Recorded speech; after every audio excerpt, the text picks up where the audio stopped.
Okay, so welcome everybody to my first Portland Cocktail Week distance learning episode. I'm joined by two lovely ladies today to teach a wonderful class called Ambidexterity Behind the Bar.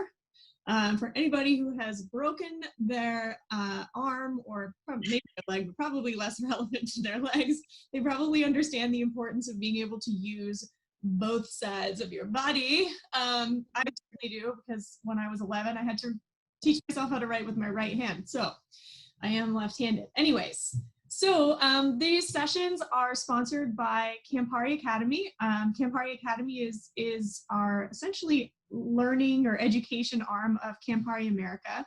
And it's both a physical place in New York City, which I run with a team of people as well as with our trade engagement team. And it's also kind of the idea of education as well. So a lot of the things that we're doing virtually to bring to you guys, both on our channels and on this wonderful sponsorship channel, are really, really wonderful to kind of round out a lot of content that we're really interested in sharing with you guys. Campari, it's all a part of Campari community, so I'm sure many of you or some of you might have come to see us here today from our Campari community Instagram. If you don't know about that, give it a follow. It has our weekly schedule so that you can see all of the different activities that our brand ambassadors and Anne-Louise have been doing, as well as any of these Portland Cocktail Week sponsored sessions. And today's session is sponsored by Campari. So we have wonderful bottles of Campari that Alex and LP will be working with today to demo their cocktails. Yes, your best Vanna White impression, please. First off, I'd love to introduce our presenters. Our lovely presenters are Alex Jump and LP Paylor, and they are both not coming from the same city, but I just wanted to give you guys both a little opportunity to introduce yourselves. So Alex, why don't we start with you? Sure, yeah. So my name is Alex Jump and I live in Denver, Colorado. I've been here for just over 3 years. I moved here from Chattanooga, Tennessee, and that's where I learned how to bartend. And up until 2 months ago, I was the head bartender at Death & Company in Denver. Technically still am, but technically I'm not right now. LP and I met probably, like 3 years ago. We were both brand ambassadors for a little bourbon brand out of Nashville, and have just been friends and acquaintances over the years. And about 3 months ago, she and I connected to found our hopefully soon to be nonprofit called Focus on Health, which is hoping to bring health and wellness tools and resources to our awesome community of bartenders and servers and chefs, so that we can all live better lives. And how long have you been bartending? I've been bartending for 7 years, and I've been working in the hospitality industry for 10. Amazing. Okay, LP, how about you? Hey, so I am Lauren Paylor, or LP, whichever you prefer. So I'm based in Washington, D.C., and I moved here in 2010 to attend college for nursing school. So I was a nurse for a few years before transitioning into food and beverage. But dived right in and fell really very much in love with it. I know that this is something I want to do for a very long time. And when I saw that Alex was doing amazing things with Focus on Health, I had to jump on the opportunity to, essentially figure out ways we can provide resources for our community to ensure that they are increasing their life behind the bar. And very excited to be here today. Thank you, Campari, for sponsoring. Yeah, I'd love it if you guys, both of you have mentioned Focus on Health. What is Focus on Health? And tell me a little bit about the sort of idea behind it. Yeah. So Focus on Health was a project that I worked on through the new year during a different bartending competition. And it really kind of started as an idea that we as hospitalitarians often are kind of giving all of ourselves, or even like 110% of ourselves, to our guests and our coworkers and our community and our families. And we often don't really save anything for us to put back into our own wellness. And over the last 7 years working in the industry, I've seen like people that I look up to and appreciate and love, and who have taught me so much about what it means to be a great bartender, suffer and pass away and really suffer in silence because we aren't talking about the things that affect our wellness. So our goal with Focus on Health is to start having that conversation a little bit more openly and find ways for people that work in hospitality to take care of themselves first so that they can continue to be incredible bartenders and servers and chefs and managers, so that we can still be here to do the thing that we love, because I firmly believe that it's not really worth being the best if you can't survive. And Yeah. I feel like a lot of people in our industry aren't really surviving and thriving while they're trying to be the best.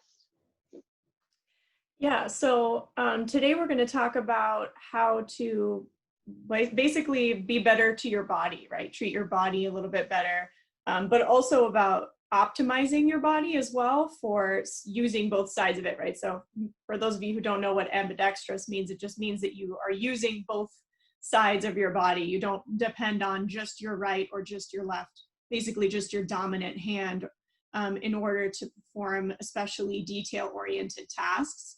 And this is something that I don't think I ever mastered in bartending.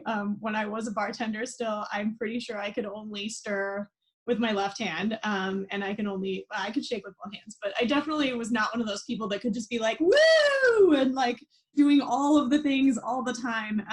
And so therefore, I don't think I was as fast as many of the more modern bartenders that are really employing some of these techniques. So I think you have a little bit of a disclaimer that you wanted to share before we get into kind of the dirty of it all and how to do it. But why don't we get started with some of the content? Yeah. Sure. So yeah, we did want to just like make a note that LP and I are going to talk about technique, and we're going to talk about like certain ways that we bartend, be it like shake, stir, jigger, hold a bottle, whatever it may be. And we wanted to just recognize that there's plenty of different ways to do it correctly as far as the physical technique is concerned. And we're not here to tell you that like the way you pick up a bottle is wrong. If it feels good in your body and it doesn't feel like you're doing continual damage, then like awesome. That's what really matters. Like we're not here to be like, oh, you're only supposed to pick up a bottle like this way and that's the proper way. So yeah, we just wanted to give a quick disclaimer about that before we got started.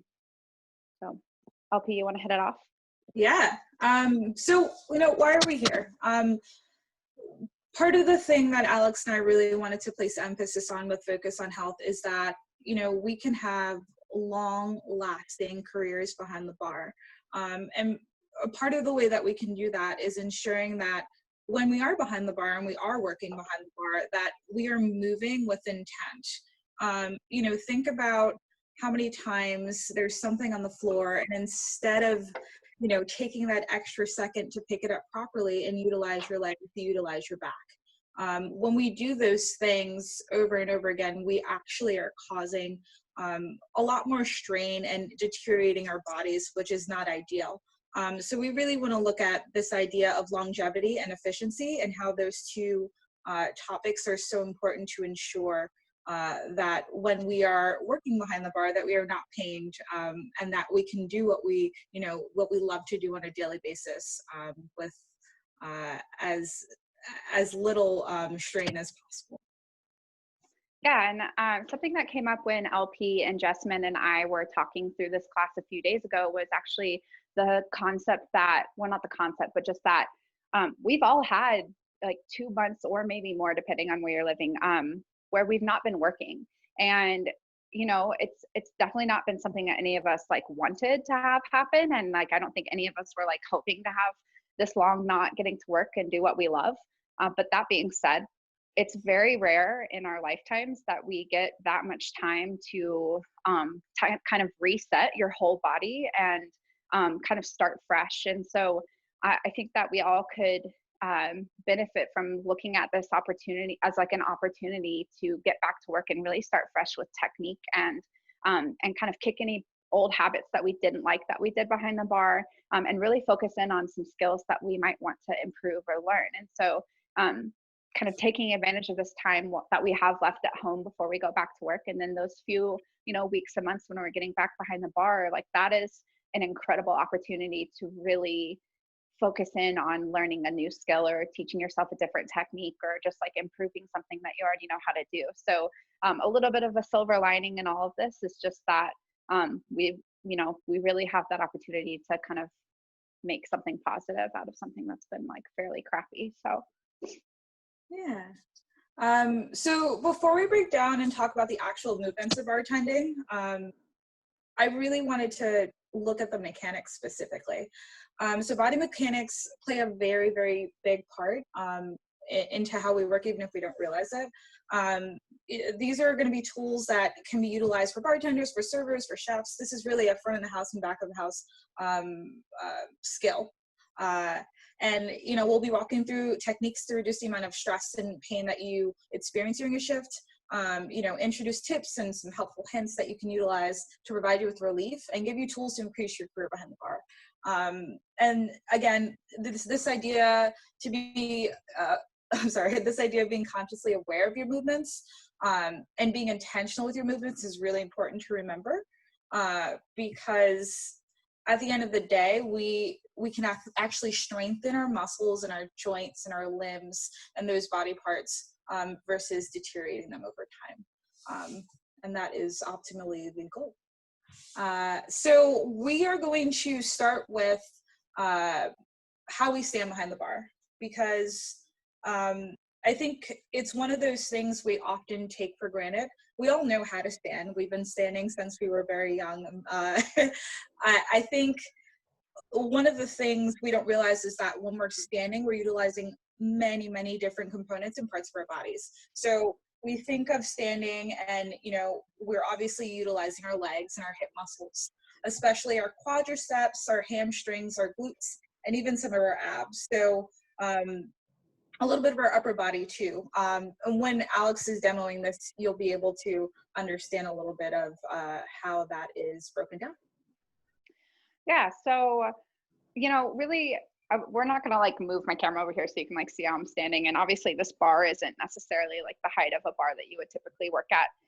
But the thing that we wanted to hit on that is like so important, and I think like I am so guilty of this, is kind of learning to not lean on your well or on your workspace while you're working. Leaning is going to put a lot of pressure on your hips and especially your knees, depending on the size of your well. Like our well at Death & Co. is like kind of this perfect height for me to just rest my knees on it and like hold myself up using like no muscle at all. Like I'm not engaging my core. Like literally it's like my kneecaps are like holding up my entire body resting on the well. So when you do that, you're putting a lot of.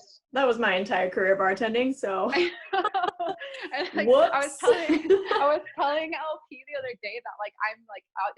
Everybody that's worked with me at Death & Co. like knows this is the thing. I'll like mid shift, I'll be like, I can't stop clenching my butt. Like why am I clenching my butt? And it's because I'm leaning and not using any core, and so I'm just like clenching my butt cheeks and like putting so much strain on my lower back. And so you really want to try and stand nice and straight and tall. And I know that can be really hard because a lot of us have like really deep wells, and so you're trying to reach your guests and reach all the things you need to do. And then like I think some of us, when we feel like we need to move faster, it just seems easier to not have to like use any muscles in your body to hold you up. You can just like lean and like do everything you need to do. So the next time you get behind your bar, hopefully soonish, try to focus really on engaging your core and standing evenly into your feet. I kind of relate it to Tadasana pose if anybody practices yoga, and not lean. That way you're not going to put strain on your hip muscles and your lower back, which can then affect like your entire body. You can have like severe foot pain because of pain that stress you're putting on your hips. So also, just like a quick note to make sure that you're taking care of your feet and your legs. Like wear appropriate shoes. Like I know they're not sexy. My mom always tries to get me to wear compression socks. One day I'm gonna have to. And like treat yourself a little bit. Do some Epsom salt soaks and really kind of just like take care of your feet, because like without them, you're pretty screwed. Yeah, and to Alex's point, something that's really important to remember, we want to place visuals with all of the exercises we're doing. When you lean against the bar, you want to kind of think of all those joints and limbs as like a rubber band. And if you're overextending them over time, that rubber band is just going to lose its elasticity, right? So again, thinking about this idea of strengthening and providing our bodies with the strength versus the deterioration, right? Awesome. So related to how you stand is going to be the most kind of not the most important factor, but the factor that really determines kind of how you work behind your bar is how it's laid out, right? So you probably didn't have much of a say in like actually how your bar was built. And just a quick disclaimer, we're not here to like tell you the best ways to lay out your bar, or like the best bar design. You know, that could be a whole other class just talking about that. But one thing we did just want to say is that no matter how your bar is laid out, you probably can't access everything with your dominant hand. Jasmine, I'm actually really excited to hear that you're left-handed, because when Elke and I were like talking to this class, I was like, you know, no matter what, like for left-handed people, it's like you've got a lot of stuff like stacked against you, because like most people are right-handed. So, you know, all those things that people like grab all the time are likely going to be on the opposite side of where you need them to be for your dominant hand. Luckily, it's consistently always backwards, I feel like. Right. So you just basically learn to live with stuff being on the opposite side, which isn't necessarily a great solution, but it is very interesting that you just adapt. So, yeah. Totally. And so, and a lot of things that we're actually going to talk about for the next like hour or so are going to be about like learning to adapt, and like being adaptable and being able to teach yourself a new skill is so important when you're bartending. I mean, it applies to everything, you know, it applies to like situations and like, you know, how you course food and how you talk to guests and everything, but like definitely how you pick up bottles. So the whole thing about the way your bar is laid out is like recognizing that there are going to be things that you need to grab that are going to be not on your dominant side. And so our whole concept is, rather than reaching across my body and putting a lot of strain and muscle activation in a side of my body that's constantly working, I can learn to pick it up without reaching across my body, so that I can then kind of start to like even out a little bit. And then something to take into consideration is that your dominant side is obviously your stronger side. So when you are setting up your bar, consider placing things that you'll utilize very often, like your juices or your simple syrup, you know, bitters on your dominant side. All right, we're gonna hit picking up bottles. Yeah, so when we are picking up bottles, we're mainly using our deltoids, a little bit of our pecs, some tricep, you know, help there. But quite frankly, we're utilizing a lot of our body, a little bit of our legs and our glutes and our lower back as well. And, you know, to piggyback a little bit on Alex's point earlier, we don't want to place unnecessary stress on our body, you know, crossing over unnecessarily, etc. So it's really important that we're picking up our bottles appropriately. Yeah. All right. So we're gonna kind of move through the ins and out of picking up bottles. So I'm right-handed, so I have everything kind of laid out, you know, across my bar right now. And I have some speed pours on stuff, because likely you work at a bar that uses speed pours.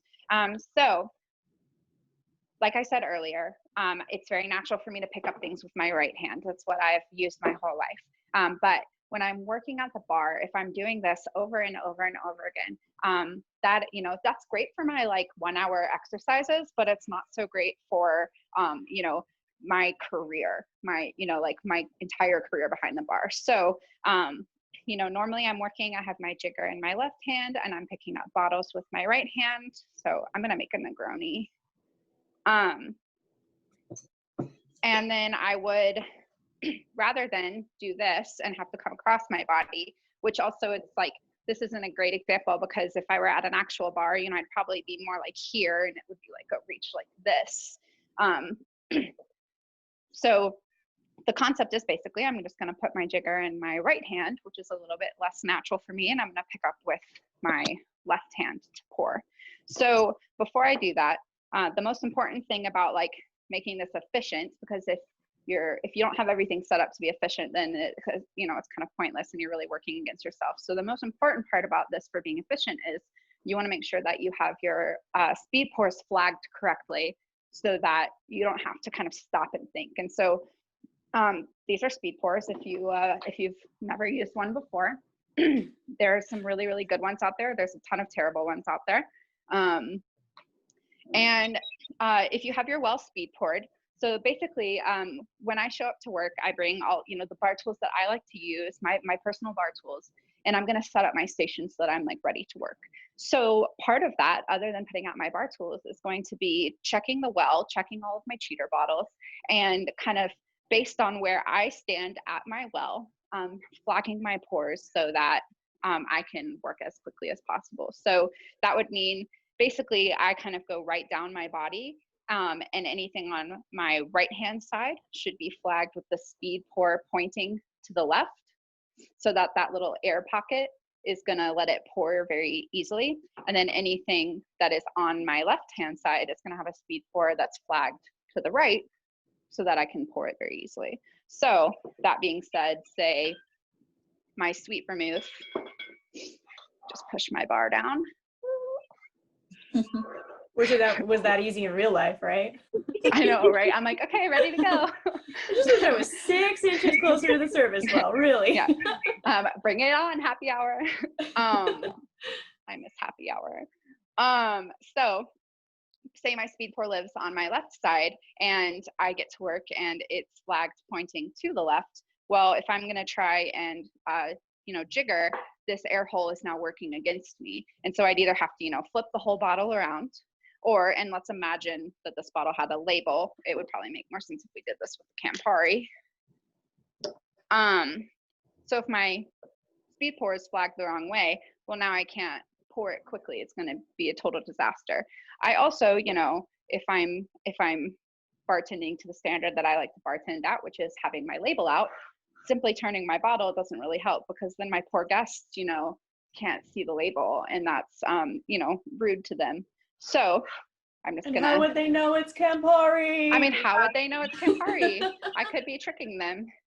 All right. So then I just, turn my speed pour around. So that's how simple it is. You're just going to flag your speed pours. So make sure I hit all my notes on this.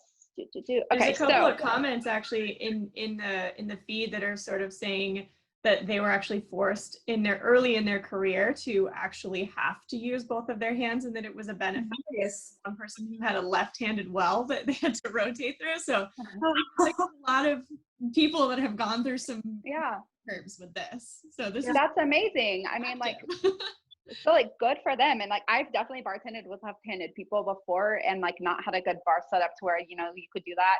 And I can't imagine how horrible that would be, like to kind of constantly have the world out to get you on that one. For Jessamine. So one quick note, and I'm actually going to move my Campari over here for this. We all pick up bottles different ways, right? So there's not necessarily like the best way to pick up a bottle. Everybody has their own flair and their own preference, and that's amazing. Some people, like me, depending on, the situation, pick up the bottle with their fingers, kind of beautifully wrapped around it. When I have my like long acrylic fingernails, it looks like incredibly fabulous. Today, not so much. And pour like this. Well, that's very beautiful with my right hand. It is very not beautiful when I do it with my left hand. I just don't have the wrist strength to pour that way. So that being said, it's really important to just recognize for your own body what feels good and what feels strong, because the most important part about pouring from a liquor bottle is that you're not overutilizing your shoulder and your elbow, and you're using a very, very strong wrist that's not bending like this. You want to very strongly pour like this. So I'm also going to make like a shaken Negroni sour. And to Alex's point, it's really important when we're behind the bar, we should be behind the bar moving with confidence, right? So if you're not comfortable and you're holding the bottle and you don't feel comfortable, more than likely you don't look comfortable, right? Absolutely. All right. I'm just going to keep building some cocktails really quick. Yeah. Making us all thirsty. I know. It's a little early for me to have a drink here in Denver. It's only 12:30. But it's okay because we're going to New York. No, you're me. ready. We're going to overshake and stir these anyways, so it's for science. So focusing on this idea of picking up our bottles and utilizing our jiggers, we're actually utilizing a lot of our wrist flexor, and you'll see that being utilized even more so when we transition into this idea of stirring, which we will do shortly. But again, the wrists are a really interesting thing because some people are very sensitive, some people don't. So just be sure that we're taking really good care of our bodies and conscious and aware of how that feels when we're moving. Awesome. Thank you for talking, Lauren, while I picked up my ice with my hands because I don't have an ice scoop. All right. So shaking and stirring. So I think for a lot of us, like stirring with both hands, either hand is a little bit easier. For me, shaking with my non-dominant hand is incredibly difficult. I feel very elementary when I try to do it, and that's just that's just a sign that I need to practice and become more confident. And I would be interested to kind of like talk to some people in medicine, especially sports medicine, about like why that particular movement is like so weird for my muscle memory. But that being said, we're going to do some shaking and stirring. And LP, did you already hit the muscles for that? Not exactly. So with stirring, as many of you know, when we're stirring, we're utilizing, what we should be doing is utilizing mostly our wrist flexor here. We shouldn't, be using our shoulders and our elbows and, our arms. And if we are doing that, we're obviously feeling it towards the end of the shift. But additionally, we're using our pecs, our deltoids, biceps, and triceps. While the wrist flexor is what we are mainly utilizing, our arms are playing some, a part in that. With shaking, what's important to remember is that we are not overextending our elbows, that we're not placing strain on our shoulders. Again, while all of those things are providing us with assistance, it really should be mainly our deltoids and our pecs and triceps that we are utilizing when shaking. Awesome, thank you. Hey, that would really help for something with our time. So for stirring, just really quick on like as far as technique is concerned, you basically are going to want to have the back of your spoon touching your stirring glass the entire time that you're moving the spoon. And then what we're looking for ideally is very little movement coming from your shoulder and your elbow. And then you're just going to do a push and a pull with your finger, right? So the way that I learned how to stir with my left hand, my non-dominant hand, is actually just by taking a mixing glass or a pint glass or whatever it was home, filling it with ice and water, and then while you're sitting watching TV, just like mindlessly practice stirring. Eventually, you're going to kind of teach yourself some muscle movement, and then it'll just almost become second nature. So I don't get as much of like a sturdiness from my fingers when I stir with my left hand. That's still something that I can improve on. I get a little bit more movement than I would prefer. But overall, no movement coming from my shoulder and my elbows, very little from my wrists, and just a push and pull with my fingers. I'm so inspired to stir right now. It's really nice. I'm actually getting quite thirsty. Maybe I will have an afternoon beverage. All right, so great. So like we said, this one's a really amazing one that you could be practicing at home right now, because like all you need is some ice and some water and a glass and a spoon, and you can just watch TV. I'm watching the Great British Bake Show right now for the first time ever, and I watch it for hours and hours and hours. So I could be like practicing stirring while I do that. Moving on to shaking. This is a lot more difficult for me, but I'm going to do it anyways, and I'm going to look probably pretty stupid, but that's okay. So LP and I wanted to kind of talk really quickly about, as far as like efficiency is concerned, how she and I bartend And this is also the way that we encourage our team at Death and Co to bartend, is actually by not shaking 2 cocktails at once. And for years and years and years, when I was coming up bartending and I was learning to bartend, I always worked in restaurants. I bartended at restaurants that the main focus was really the food. It was by no means a high volume cocktail bar. And so any argument I'd ever heard for not shaking 2 cocktails at once, it was always kind of one of those like quality things. It was like, oh, well, you're not going to get an even shake. Your cocktails aren't going to come out the same. Your dominant hand's going to shake harder. Your non-dominant hand's not going to shake as much. So you're going to have like lesser quality cocktails.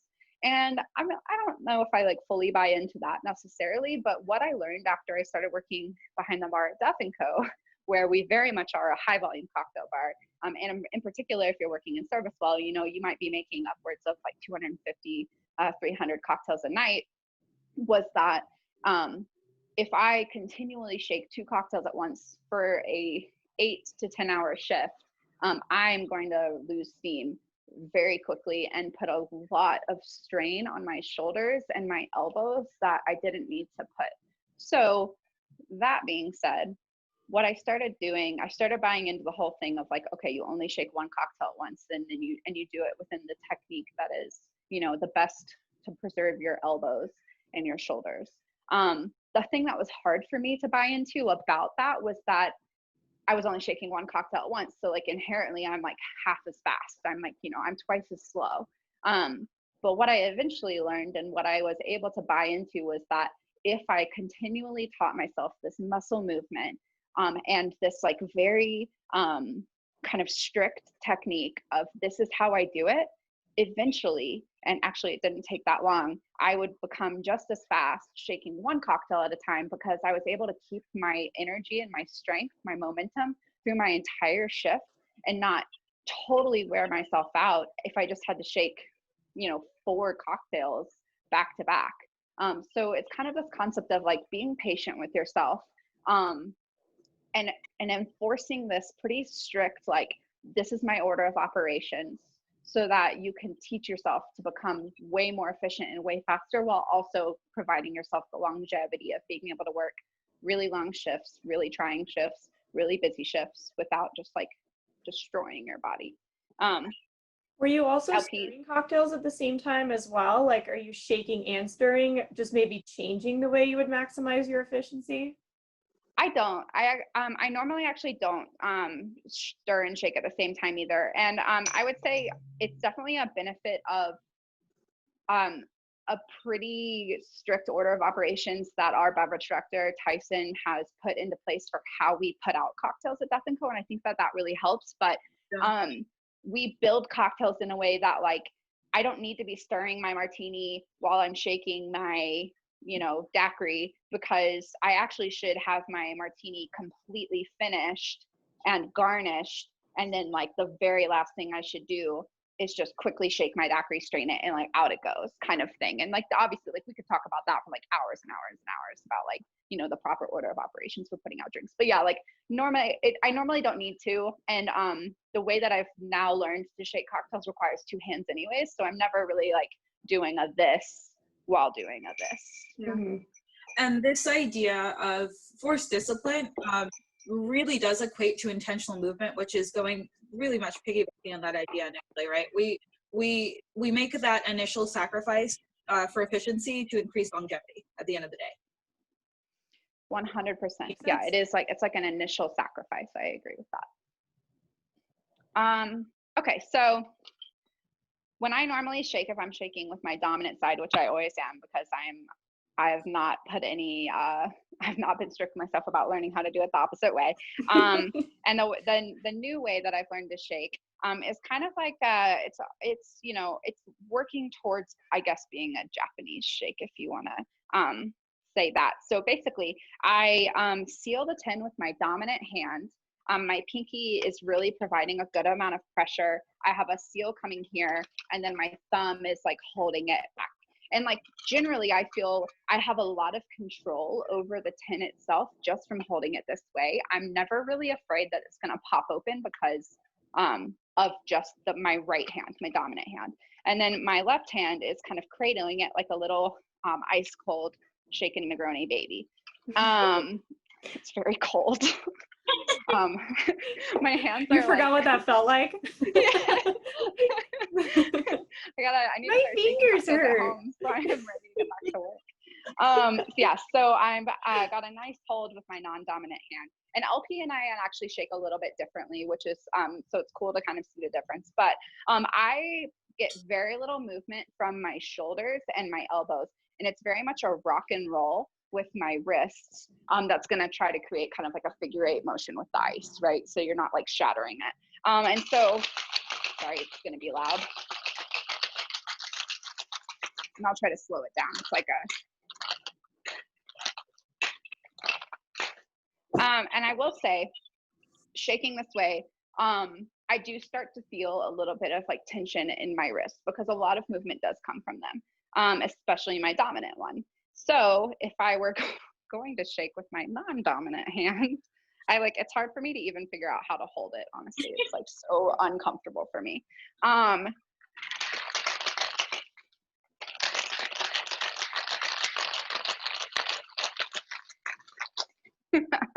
You should just go with it because you honestly it didn't look like you were any less confident.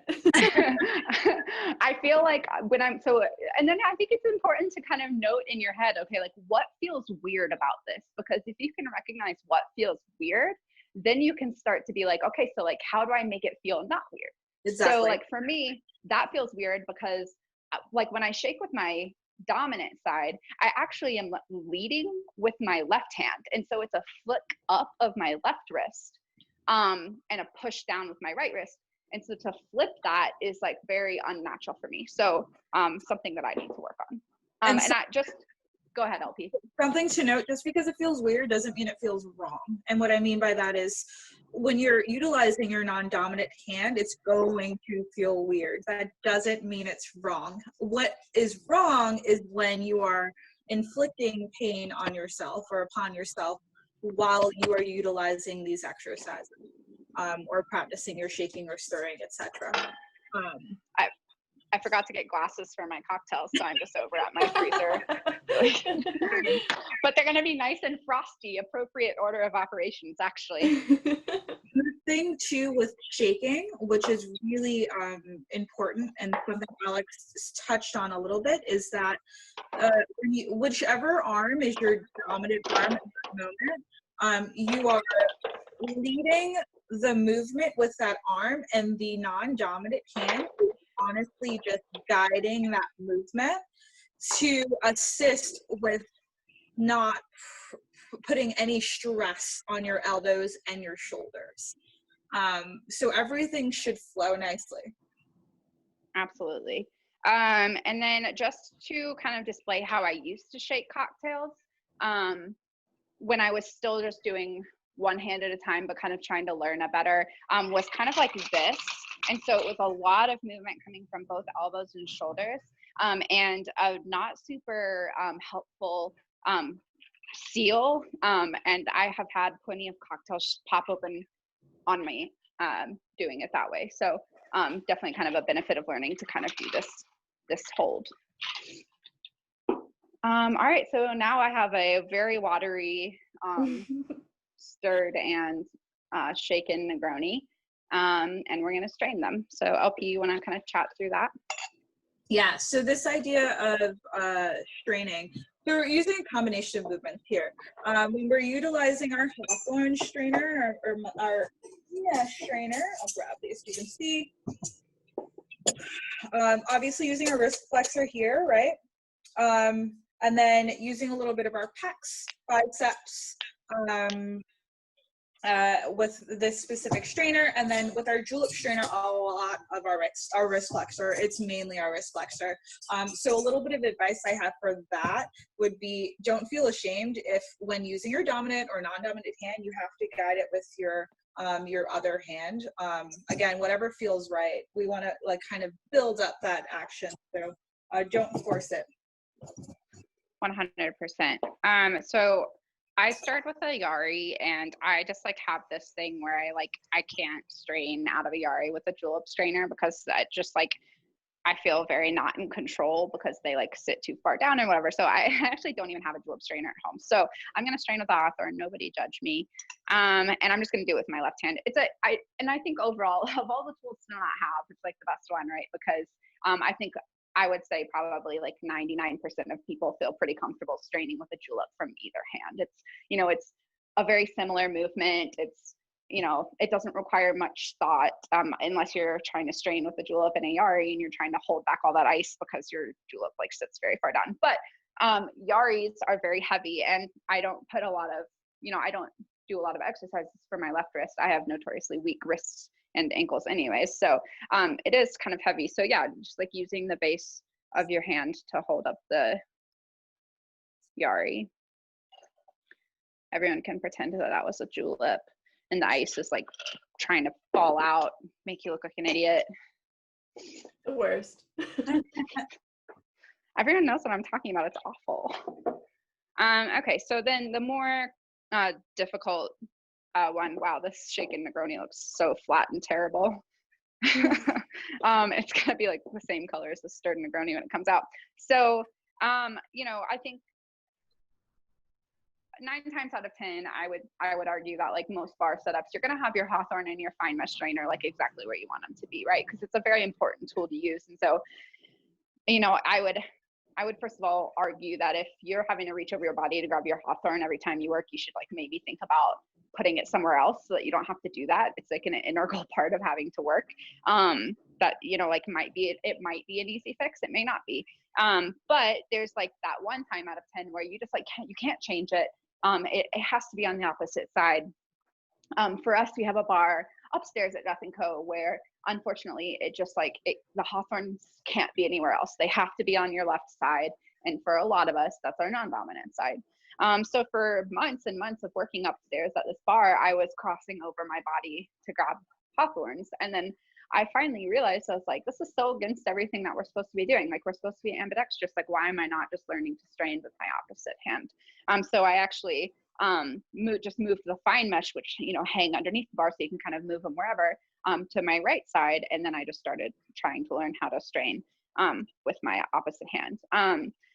One thing that we actually didn't note earlier, and I will kind of throw in, when I was trying to teach myself how to bartend ambidextrously, I was working at a restaurant, and I would work service well a lot. And, every bar and restaurant has slow days. And so what I actually decided to do was just like any slow shift we had, if it wasn't like super busy and super pumping, I would just only bartend with my left hand.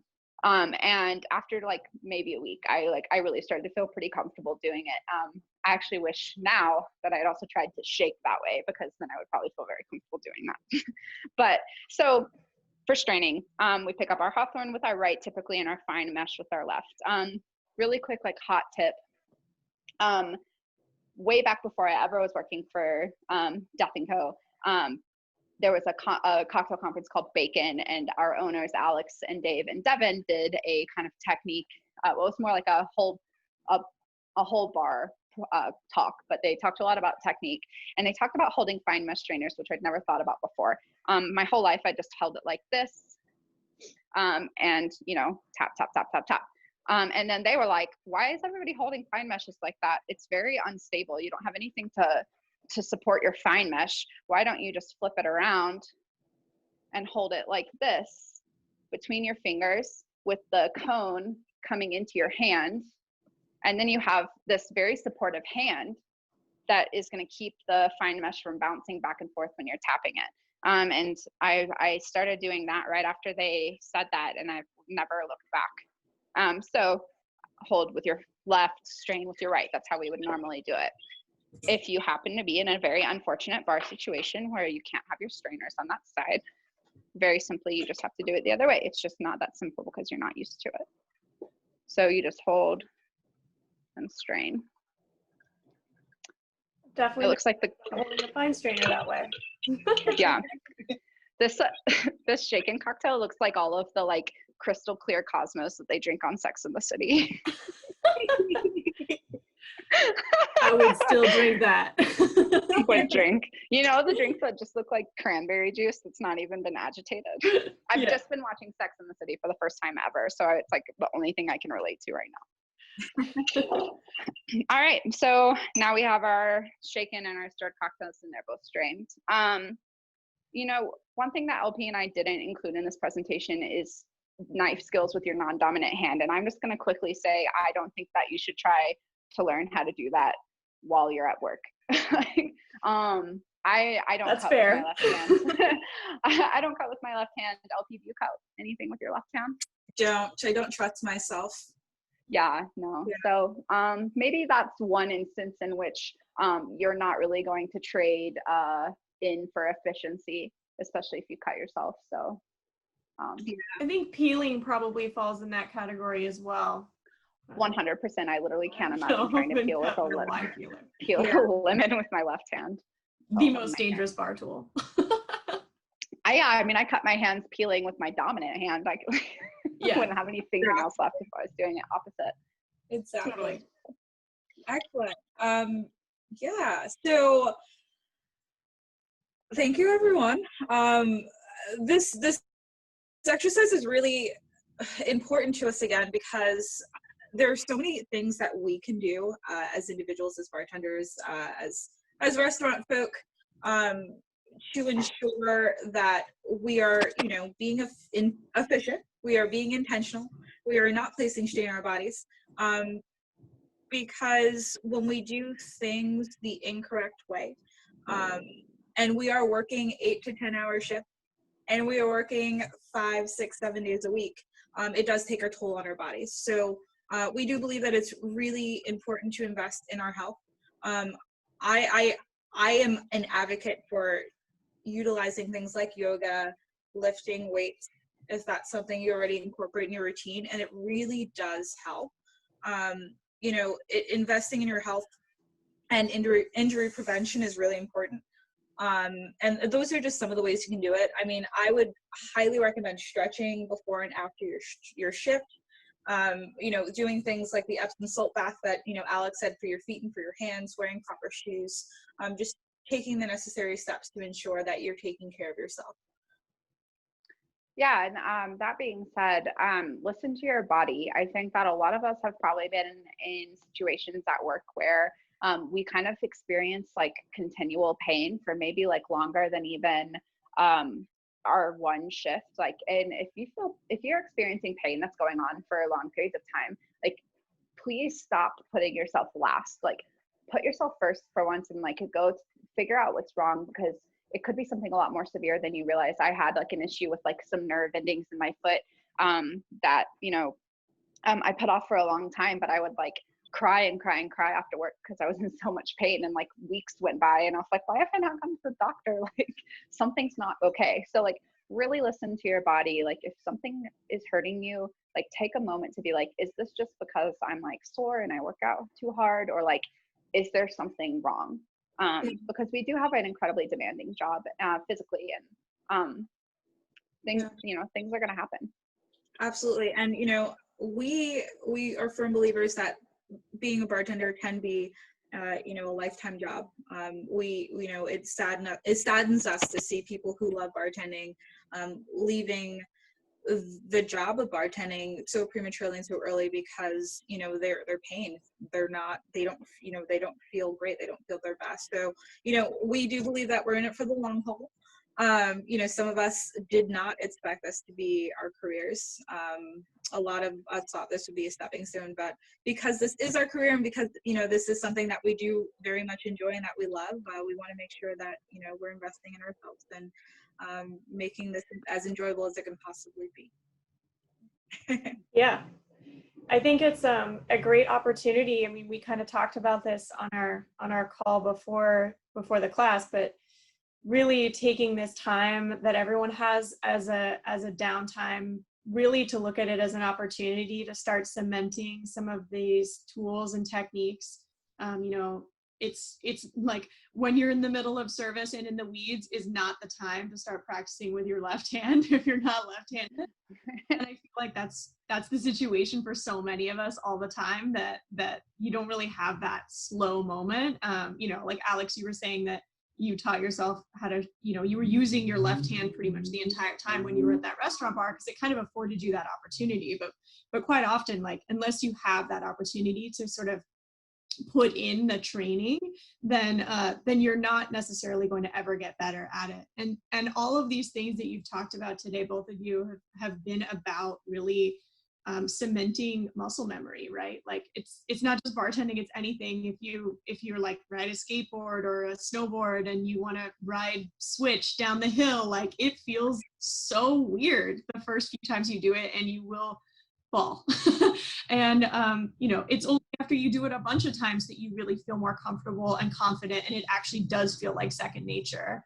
And I am not at that point with even snowboarding. So you know, like you just have to keep doing it, and that's really an opportunity right now for anyone who's at home is to be able to kind of start stirring with your left, or shake with your left. And most of us have bar tools at home, so it's pretty easy to do, and maybe just do it like once or twice a day and just be a little bit more like religious about it, and hopefully you could see some improvements by the time we do get to go back to work, you know. Yeah, that's the goal, that's the hope. Yep. Absolutely. And I know also you were saying some things about just like how you hold your body and being more conscious. I mean, I feel like a lot of what we've talked about today has been just about really having intentional movement and thinking about your body and thinking about what you're doing with it. And to that point, you know, like it is really a great opportunity to retrain the entire way that you bartend right now. Your whole, you know, the way that you stand, the way that you grab things. It's you know, unfortunate that we're in the situation that we are, but it does really afford you that opportunity to kind of start over, especially if you feel like this is a career that is your long-term career, that you're, like you guys said, that you're in it for the long haul and super committed to being behind the bar, you know, 5 days a week, and being able to continue to do that until you just don't want to, not because you feel like you're falling apart. So, you know, I pretty much feel like I'm falling apart all the time. So. And I think a lot of people relate to that. Yeah.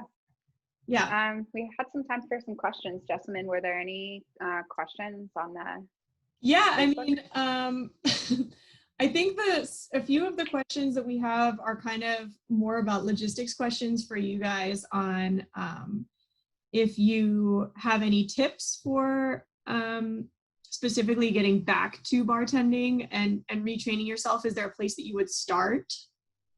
Yeah, I think breaking it down simply the way that we kind of discussed it today it might be the best approach. And then, you know, slowly but surely combining all of those movements so that it's one very natural flow. Yeah, we do. When we train at the bar, when we train people to bartend, we break it down to like very elementary places to start. So like when we first start training people how to stir, like we don't even put ice or water in the glass. It's simply just holding your spoon up and just, you know, like tapping the front and the back of the mixing glass, and then eventually kind of moving that into a circular motion and then stirring with ice and water. I would also say, like, if you're, you know, if you haven't been bartending for a while and you're looking to kind of start working on your technique again, just practice with water. Like, you know, no reason to buy a bunch of booze for your house to start practicing. Fill bottles with water. I think any woman who's ever competed in speed rack can tell you that that's a great way to practice for anything. It sure is. Yeah, practice with water, and do drills, like really drill yourself. Like if you want to have like a perfect you know, free pour, or a perfect even a perfect jiggering pour, just over and over again until you're, you know, practice makes perfect. So I would say that's definitely where I would start. Yeah, amazing. Well, it seems like no one really has any other questions. There's just a lot of people also commiserating with being left-handed. But yeah, so last chance for anyone to put any questions up on the comments, and I'll definitely ask the ladies. But yeah, thank you so much for this. I learned a lot. I think just about the efficiency factor. You know, I think we do sort of push ourselves sometimes a little bit too hard to constantly think about like getting the cocktails out and making sure that it's as fast as possible. And sometimes the 15 or 10 seconds that it's going to take to actually take care of your body, like I think the word sacrifice was kind of a great way of explaining that earlier, is totally worth it to maintain your ability to take care of yourself physically. You know, I think the front of house and back of house, I like especially have just historically been so terrible at taking care of their bodies, and it's just been this really fast sort of burnout mentality and approach to everything, because we're always in that frantic press of making sure that we can get everything out on time. And I think there's something to be said about like taking a couple of steps back and really training yourself to maximize the efficiencies in different areas. And whether that's just your ability to be more ambidextrous and minimizing your movements because you're just being more efficient purely by how you grab things. You know, I think there's something to be said about that thought process and that ability to do it. So I do think, you know, that's definitely something that I learned is like, is the juice always worth the squeeze, you know, for that 10 seconds that really, you know, did it really help, or was it really worth it? You know, and I think we all aim to have the best hospitality and the best service, and to make sure that the speed is there and the guests are happy. But, you know, 10 seconds, who knows? Yeah. And, you know, Jasmine, I'd like to like piggyback on that for just a second and again have a very small tangent. And, you know, we talked so much like over the last hour about like finding balance in our physical body, like when we're working, and like making that sacrifice of like, you know, of short sacrifice of efficiency for long-term efficiency and longevity. And I would just like to say to everybody watching that, like, that can apply to your normal life too. Like that can apply to your work-life balance. And this is an opportunity for all of us to, when we go back to work, like to really think about how we want to live our lives. And like, I want to live my life working behind the bar. I want to be a bartender for a long time. And so I've learned over the last couple of years that like, sometimes that means making a sacrifice in certain things,